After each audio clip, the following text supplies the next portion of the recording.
Pernahkah Anda mengalami kejadian aneh seperti ini? Anda baru saja memutuskan untuk membeli sebuah mobil dengan merek tertentu, katakanlah mobil berwarna merah metalik. Sebelumnya, Anda merasa jarang sekali melihat mobil jenis itu di jalan raya. Namun, begitu Anda menetapkan hati untuk membelinya, tiba-tiba saja keesokan harinya Anda melihat mobil merah itu ada di mana-mana. Di parkiran kantor, di lampu merah, bahkan melintas di depan rumah Anda. Pertanyaannya, apakah pabrik mobil tersebut tiba-tiba memproduksi ribuan unit dalam semalam khusus untuk lingkungan Anda? Tentu saja tidak.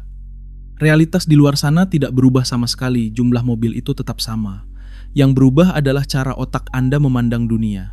Fenomena ini sering disebut sebagai Baader-Meinhof phenomenon. Dan ini adalah bukti nyata dari kekuatan sebuah sistem canggih yang sedang bekerja diam-diam di dalam kepala Anda. Mari kita bedah apa yang sebenarnya terjadi dari sudut pandang neuroscience. Setiap detik saat Anda bernapas, panca indera Anda dibombardir oleh jutaan bit data informasi. Bayangkan arus data yang sangat masif, suara AC yang berdengung, tekstur baju yang menyentuh kulit, suhu ruangan, warna-warni benda di sekitar, hingga percakapan orang di kejauhan. Para ahli neuroscience memperkirakan otak menerima jutaan bit informasi sensorik per detiknya. Jika otak sadar Anda harus memproses semua informasi ini sekaligus, sistem saraf Anda akan mengalami korsleting atau overload seketika. Anda akan gila karena terlalu banyaknya stimulus. Jadi, untuk menjaga kewarasan Anda, otak harus melakukan sesuatu yang sangat krusial, mengabaikan hampir 99% dari informasi tersebut. Disinilah pahlawan tak terlihat kita mengambil peran. Jauh di bagian bawah otak Anda, tepatnya di batang otak, brainstem yang menghubungkan otak dengan sumsum tulang belakang. Terdapat sekumpulan sel saraf yang disebut Reticular Activating System atau disingkat RAS. Ukurannya kecil, kira-kira hanya seukuran jari kelingking, namun fungsinya sangat vital bagi kelangsungan hidup dan kesadaran Anda. RAS adalah gerbang penjaga utama kesadaran manusia. Bayangkan dia sebagai penjaga pintu klub malam yang sangat selektif atau filter super canggih yang berdiri di antara pikiran sadar Anda dan dunia luar.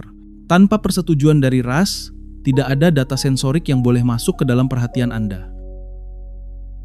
Untuk memahami cara kerjanya dengan lebih sederhana, bayangkan RAS sebagai seorang sekretaris eksekutif yang sangat efisien dan agak galak bagi seorang CEO super sibuk, yaitu pikiran sadar Anda. Sang CEO tidak punya waktu untuk membaca ribuan surat sampah atau mengangkat telepon dari sales yang tidak penting. Tugas sekretaris inilah, RAS, untuk menyortir semuanya. Ia membuang surat sampah, memblokir gangguan, dan hanya meneruskan pesan yang berlabel penting atau berbahaya ke meja CEO.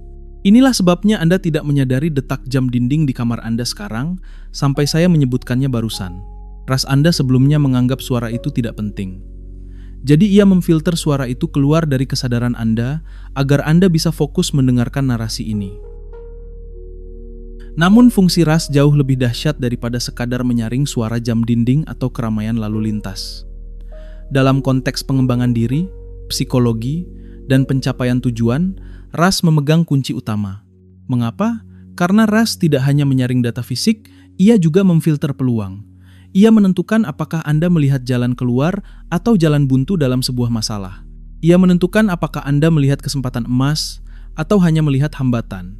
RAS adalah sistem navigasi biologis yang, jika diprogram dengan benar, akan bekerja seperti rudal pencari panas yang menuntun Anda menuju tujuan hidup Anda secara otomatis. Namun jika salah diprogram, ia bisa menjadi saboteur terbesar kesuksesan Anda. Di video ini, kita akan membongkar cara meretas sistem ini. Untuk menghargai kerja keras RAS, kita perlu melihat perbandingan angka yang cukup mencengangkan. Penelitian neuroscience menunjukkan bahwa sistem saraf kita menerima input sekitar 2 juta hingga 11 juta bit informasi per detik dari seluruh panca indera. Namun pikiran sadar kita, bagian otak yang Anda gunakan untuk mendengarkan saya saat ini, hanya mampu memproses sekitar 50 hingga 120 bit per detik. Bayangkan perbedaannya. 11 juta bit masuk, tapi hanya 50 bit yang disadari. Ini seperti mencoba meminum air dari selang pemadam kebakaran yang menyembur deras dengan menggunakan sedotan kecil. Tanpa filter yang super ketat, otak Anda akan tenggelam dalam kebisingan data. Disinilah RAS bekerja mengurangi kebisingan tersebut agar Anda bisa menikmati sinyal yang jernih. Lantas, Bagaimana Ras memutuskan 50 bit mana yang boleh masuk dan jutaan bit mana yang harus dibuang? Sistem ini tidak bekerja secara acak. Ia memiliki dua prioritas utama dalam memprogram filternya. Prioritas pertama adalah kelangsungan hidup atau survival. Segala sesuatu yang mengancam nyawa atau perubahan drastis di lingkungan akan langsung mendapat jalur VIP. Itu sebabnya, suara klakson mobil yang keras atau bau asap kebakaran akan langsung menyita perhatian Anda, mengalahkan lamunan apapun yang sedang Anda lakukan. Prioritas kedua adalah nilai atau kepentingan. Ras akan meloloskan hal-hal yang saat ini Anda anggap penting, relevan, atau sedang Anda cari. Contoh paling klasik dari mekanisme ini dikenal dengan istilah The Cocktail Party Effect atau efek pesta koktail. Bayangkan Anda berada di sebuah pesta yang sangat ramai dan bising. Ratusan orang berbicara, musik berdentum keras, dan gelas berdenting. Anda sedang asyik mengobrol dengan teman di depan Anda, sehingga suara-suara lain di ruangan itu menjadi sekadar latar belakang yang tidak jelas atau blur. Namun tiba-tiba seseorang di ujung ruangan yang jauh menyebut nama Anda. Seketika itu juga telinga Anda menangkapnya dan kepala Anda menoleh. Bagaimana bisa, padahal suara itu volumenya sama, atau bahkan lebih kecil dari kebisingan di sekitar? Jawabannya, karena nama Anda adalah data prioritas tinggi yang tersimpan dalam database Ras. Kerja Ras ini bahkan tetap aktif saat Anda sedang tidur. Secara biologis, Raslah yang mengontrol siklus tidur dan bangun kita. Ia mematikan kesadaran agar tubuh bisa beristirahat, tapi ia tidak pernah benar-benar tidur. Ia tetap berjaga dalam mode standby. Pikirkan tentang seorang ibu baru. Dia mungkin bisa tidur nyenyak di tengah suara hujan deras dan petir yang menggelegar di luar rumah. Bagi Rasnya, suara hujan dikategorikan sebagai aman atau suara latar. Namun begitu bayinya merengek pelan di kamar sebelah, sang ibu bisa langsung terbangun seketika. Suara petir yang keras diabaikan, tapi suara rengekan bayi yang pelan diloloskan. Ini membuktikan bahwa filter Ras sangat cerdas dan selektif berdasarkan apa yang paling bernilai bagi emosional kita. Nah, inilah poin kuncinya.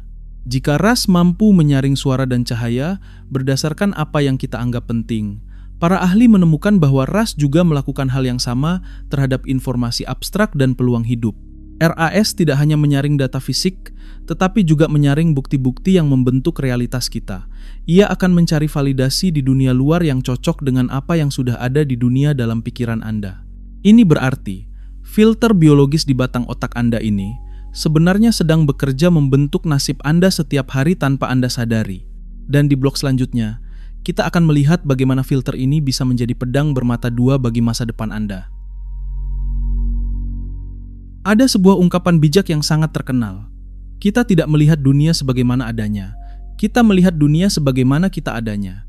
Dulu, ini mungkin terdengar seperti kata-kata puitis belaka. Namun neuroscience modern membuktikan bahwa kalimat ini akurat secara biologis. Karena Ras menyaring informasi berdasarkan apa yang sudah ada di dalam pikiran Anda, maka dua orang yang berdiri di tempat yang sama, melihat pemandangan yang sama, bisa memiliki pengalaman realitas yang 180 derajat berbeda.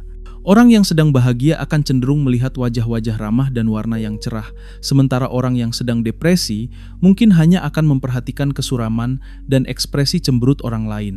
Raslah yang bertugas mencocokkan dunia luar dengan program internal Anda. Dalam psikologi, mekanisme kerja Ras ini sering dikaitkan dengan apa yang disebut confirmation bias atau bias konfirmasi.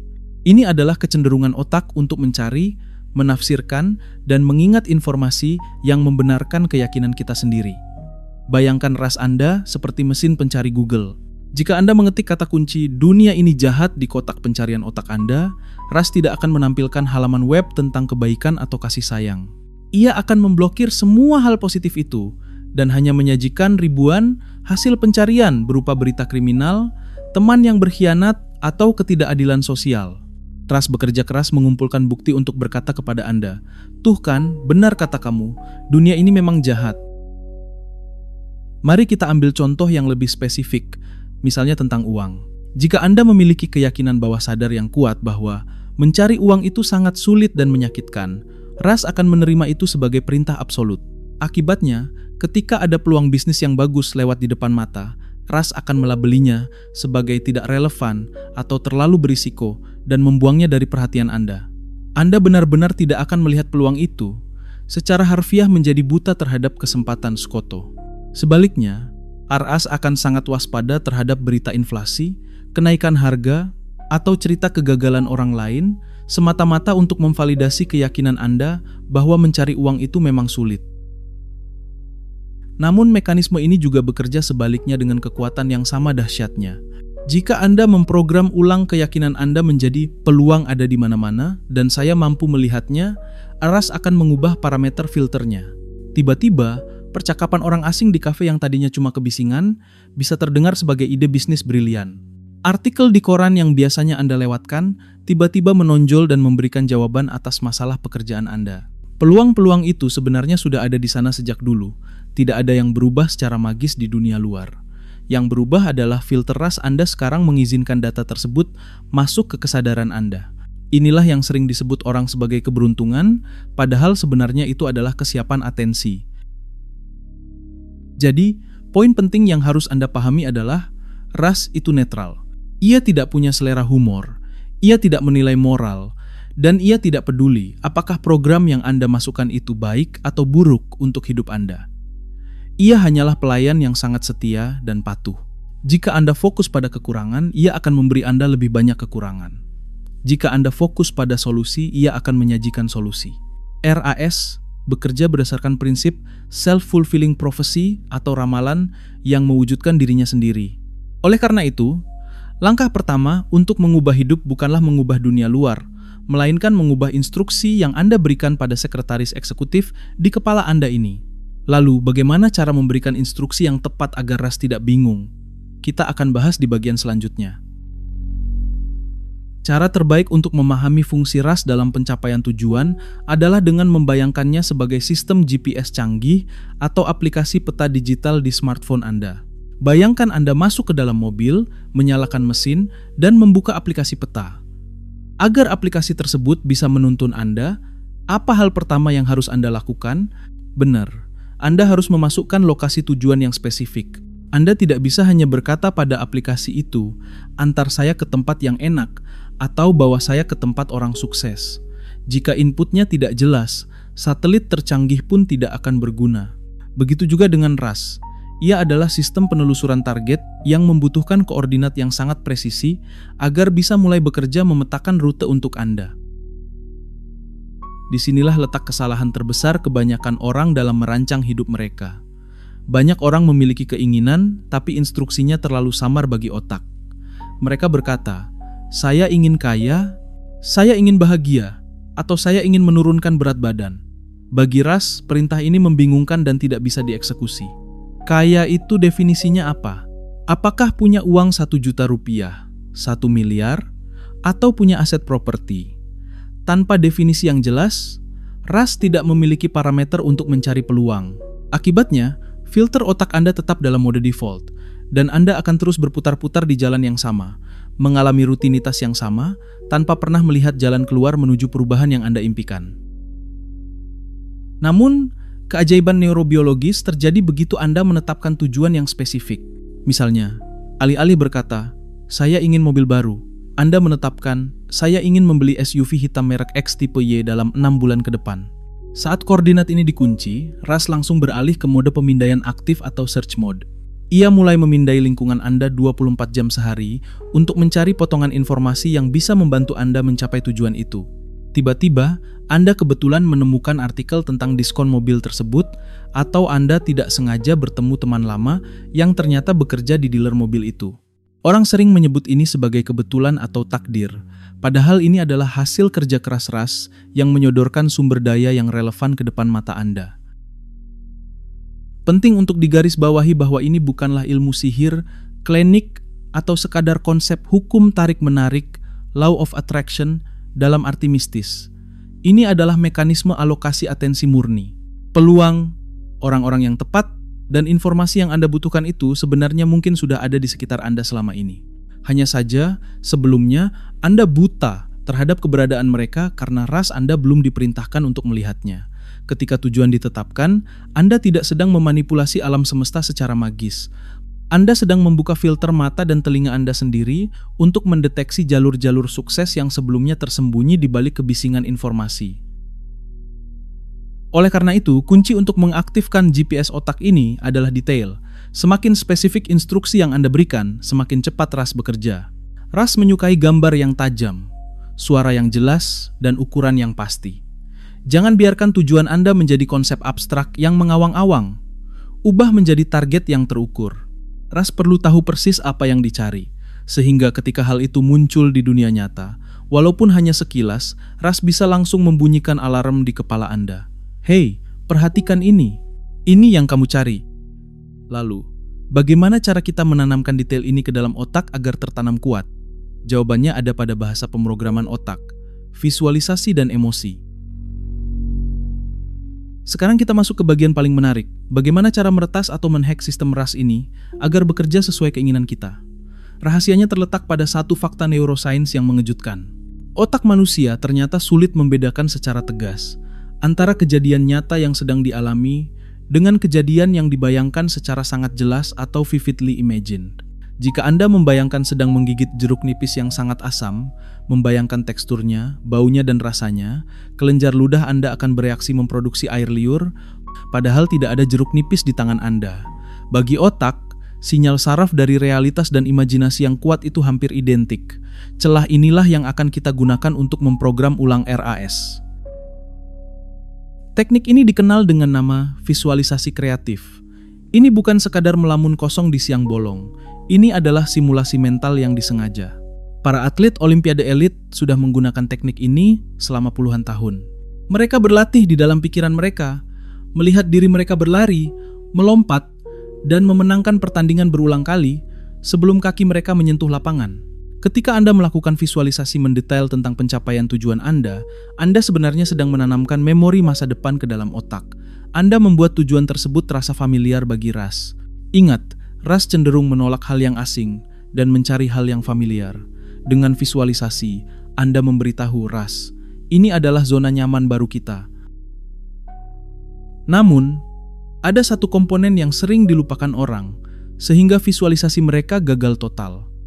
Komponen itu adalah emosi. Visualisasi tanpa emosi hanyalah gambar statis yang membosankan bagi otak. Emosi adalah bahan bakar atau perekat yang membuat memori itu menempel kuat. Pikirkan kembali memori masa lalu Anda.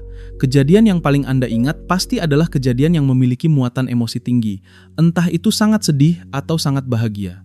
Untuk memprogram RAS, Anda harus melibatkan emosi yang intens saat melakukan visualisasi. Rasakan kegembiraan, rasa syukur, dan kelegaan seolah-olah tujuan itu sudah tercapai sekarang juga.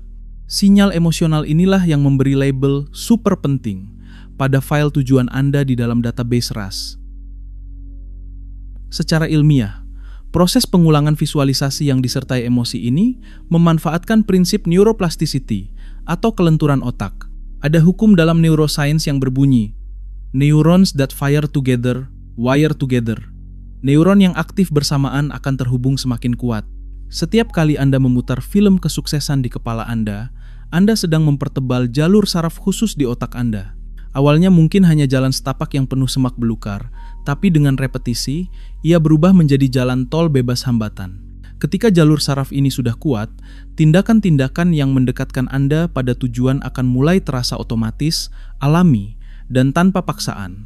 Anda tidak lagi berjuang melawan diri sendiri, melainkan mengalir bersama program baru otak Anda. Jadi, inilah latihan praktis yang bisa Anda lakukan mulai hari ini.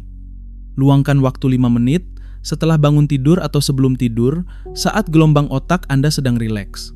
Tutup mata dan jangan hanya berpikir tentang tujuan Anda, tapi alami tujuan itu secara mental. Buat gambarnya menjadi resolusi tinggi. Apa yang Anda lihat? Apa yang Anda dengar? Apakah ada suara tepuk tangan, atau suara ombak, atau ucapan selamat dari pasangan? Dan yang terpenting, bagaimana rasanya di dada Anda? Rasakan getaran emosinya. Tipu RAS Anda untuk percaya bahwa kesuksesan itu nyata. Begitu RAS percaya, ia akan bekerja 24 jam sehari mencari jalan untuk mewujudkan imajinasi tersebut menjadi realitas fisik. Selain gambar mental, ras juga diprogram melalui bahasa, yaitu kata-kata yang Anda ucapkan kepada diri sendiri atau self-talk. Anda mungkin tidak menyadarinya, tapi setiap kali Anda berbicara dalam hati, Anda sedang menulis baris kode untuk sistem operasi otak Anda. Kesalahan fatal yang sering terjadi adalah penggunaan kalimat negatif. Misalnya, sebelum presentasi Anda bergumam, "Jangan gugup, jangan gugup." Tahukah Anda, ras cenderung mengabaikan kata jangan dan fokus pada kata benda atau kata kerja utamanya. Jika saya meminta Anda, jangan bayangkan gajah merah muda. Apa yang muncul di kepala Anda? Pasti gajah merah muda, bukan? Jadi, ketika Anda berkata jangan gagal, ras justru fokus pada kata gagal. Ubahlah bahasanya menjadi instruksi positif yang jelas, seperti saya tenang dan percaya diri. Teknik bahasa ini harus diperkuat dengan metode afirmasi yang benar. Banyak orang melakukan afirmasi tetapi salah dalam pemilihan tenses atau keterangan waktu. Jangan katakan saya akan menjadi sukses atau saya ingin bahagia. Kata akan dan ingin menyiratkan bahwa hal itu belum terjadi dan ada jarak yang jauh. Bagi ras, ini adalah perintah untuk terus menginginkan, bukan memiliki. Sebaliknya, gunakan kalimat present tense atau waktu sekarang seolah-olah proses itu sedang berlangsung atau sudah menjadi identitas Anda. Katakan, saya adalah pribadi yang disiplin, atau saya sedang menarik rezeki setiap hari.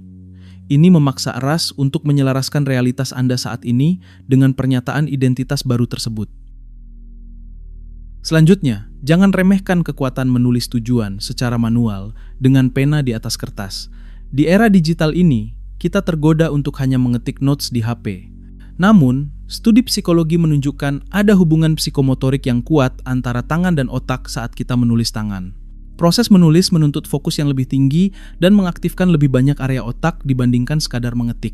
Saat Anda meluangkan waktu menuliskan impian Anda di atas kertas, Anda sedang melakukan proses encoding atau pengodean yang mendalam. Anda sedang memberi sinyal fisik pada ras bahwa ini bukan sekadar lintasan pikiran. Ini adalah kontrak serius yang harus kita wujudkan. Untuk mendukung pemrograman internal ini, Anda juga perlu memodifikasi lingkungan eksternal Anda. Inilah fungsi ilmiah dari vision board atau papan visi. Menempelkan gambar tujuan, kata-kata motivasi, atau foto target Anda di dinding kamar atau layar HP bukanlah sekadar kerajinan tangan anak sekolah. Itu adalah teknik priming. Dengan melihat gambar tujuan Anda berulang-ulang setiap hari, bahkan saat Anda tidak sengaja meliriknya, Anda memberikan paparan visual yang konstan pada ras. Ini menjaga agar filter ras tetap aktif mencari peluang yang relevan dengan gambar tersebut.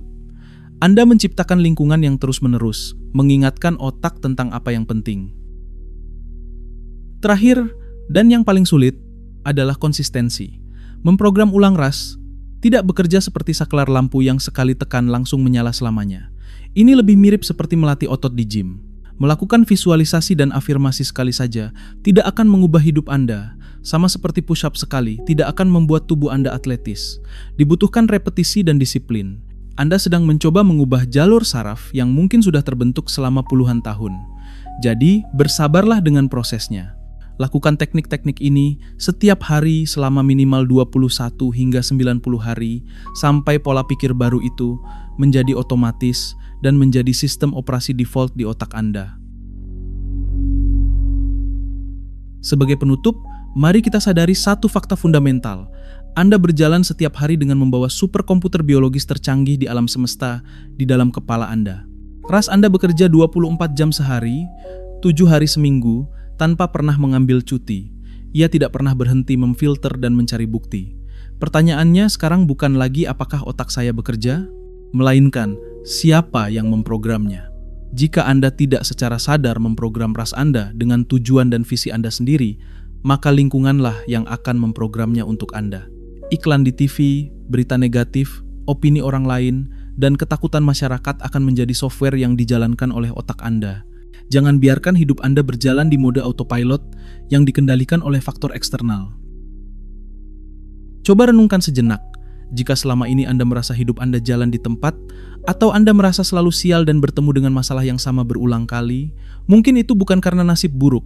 Sangat mungkin itu terjadi karena ras Anda masih berjalan pada pengaturan lama atau default setting yang berfokus pada kekurangan dan hambatan.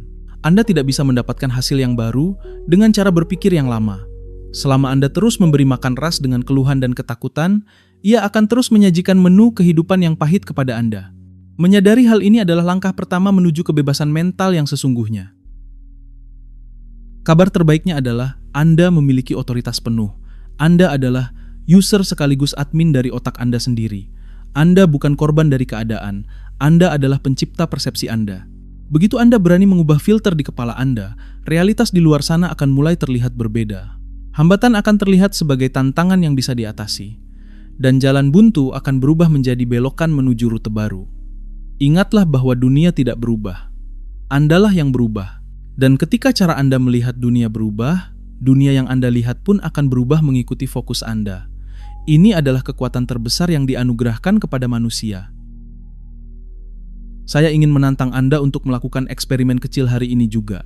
Jangan hanya percaya kata-kata saya, tapi buktikan sendiri sains ini.